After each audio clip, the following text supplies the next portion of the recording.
ઉત્તરાયણના પર્વ પર દાનનો વિશેષ મહિમા હોય છે। ત્યારે અમદાવાદના બોપલ ખાતે આવેલા ઓમકારેશ્વર મહાદેવ મંદિર ખાતે મકર સંક્રાંતિ પર્વ નિમિત્તે જરૂરિયાતમંદ ગરીબોને વસ્ત્રદાન અને ભોજન પ્રસાદીનું આયોજન કરવામાં આવ્યું હતું। શિવભક્તો દ્વારા 350થી વધુ ગરીબ અને જરૂરિયાતમંદ વ્યક્તિઓ અને શ્રમિક પરિવારોને વસ્ત્રોનું વિતરણ કરવામાં આવ્યું હતું અને સૌને ભોજન પ્રસાદી આપી પુણ્યનું ભાથું બાંધ્યું હતું।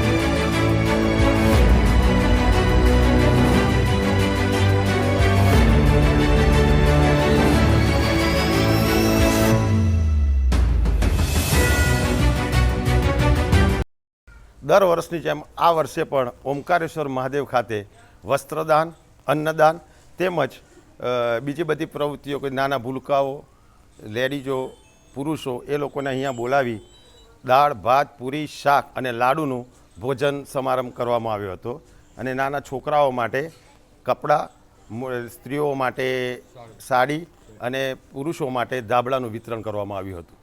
અત્યારે મહાકુંભ ચાલી રહ્યો છે।